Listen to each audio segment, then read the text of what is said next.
Namoz o'qigan ham o'qimagan ham bir xil yuraveradi dunyoda. Roza tutgan tutmagan bir xil nafas olib yuraveradi. Endi-chi, endi ham bir xil ularning ahvoli. Keyin ikkisi ham qabrga qo'yiladi. Endi nima boshlanadi bu yerda? Abadiy hayotning muqaddimasi. Mana bu yerda ularning holati barobar bo'lmaydi. Ikkalasi qabrga qo'yiladi. Qabrda ruhi tanasiga kirgizildi, ikkalasini ham o'tkazib qo'yadi malaikalar. Mana endi asosiy imtihon boshlandi. Eng katta fitna boshlanadi. Mo'min aytadi: "Robbing kim?" "Robbim Alloh" deydi.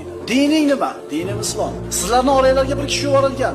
U kishi haqida nima deysan?" U kishi aytadi: "U zot Muhammad sallallohu alayhi vasallam, Allohning rasuli, u kishiga iymon keltirdim" deydi. Malaikalar aytar ekan, shunday deyishini biz bilar edik. Ular bilishar edi. Chunki shu kalimani taqozosi bilan yashagan. Endi buni muqobilida kofirga keladi bu ikkita farishta. So'raydi: "Robbing kim? Dining nima? Sizlarning oranglarga yuborilgan odam haqida nima deysan?" U: "Ha, bilmayman" deydi. "Robbing kim?" "Ha, bilmayman. Odamlar nima desa shuni deyradim."